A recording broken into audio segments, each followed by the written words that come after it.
ఈ అమ్మ గద్దెశ్వేత మన అక్కయ్యలు వదినలు పిన్నులు పెద్దమ్మలు సరదాగా భోంచేసి తమాషగా కాసేపు గేమ్స్ చూసి వెళ్ళిపోదాం అనుకున్నారు. అలాంటి వాళ్ళతో నువ్వు రకరకాల గేమ్స్ ఆడిచ్చావంటే మామూలుగా లేదు కదా. అసలు ఈటీవీ స్టార్ మహిళా ప్రోగ్రామ్ లో మన సుమక్క కూడా ఆడించలేదండి. అన్ని రకాల గేమ్స్ ఉన్నాయి ఇక్కడ. గురుగారు కార్తీక మాసం పేరు చెప్పి ఇలాంటి ఒక రోజు లేకపోతే అందరూ సందర్శనగా గడిపే అవకాశం కోల్పోదురేమండి. అందుకే మన పెద్దోళ్ళు కార్తీక మాసంలో కలవండరు బాబు సరదాగా గడపండి పెట్టుంటారు అనమాట. అయ్యి బాబు మన ఎవరికైనా వచ్చిందట గురుగారు మరి సరదాగా ఉంటుందండి. అసలు ప్రతి పిక్నిక్ లో ఇది లేకుండా ఉండదండి. అసలు చిన్నపిల్లలు పెద్దోళ్ళు అందరూ కలిసి ఒకటే గేమ్ ఆడారు చూసారా. ఇది కదా అసలేం సరదా అంటే.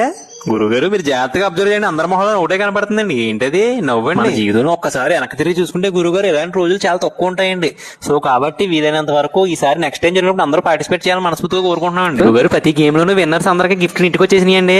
చిన్నప్పటి నుంచి ఎన్నో పిక్నిక్ లోను స్కూల్ డేస్ లో గేమ్స్ లోను పార్టిసిపేట్ చేసాం కానీ కనీసం మనకి ఎప్పుడు సబ్బులు పెట్టుకోవడం రాలేదు గురుగారు. కానీ ఈసారి లెమన్ స్పూన్ గేమ్ లో మనకి ఫస్ట్ టైం గిఫ్ట్ వచ్చిందండి. విన్నర్స్ అందరికీ కూడా రకరకాల గిఫ్ట్లు ఇచ్చారండి. చాలా బాగున్నాయి నిజంగా. మన గౌరవ పిల్లలు ఇలాంటి కార్యక్రమాలు మన ఇంటిని జరగాలని మనస్ఫూర్తిగా కోరుకుంటున్నాం.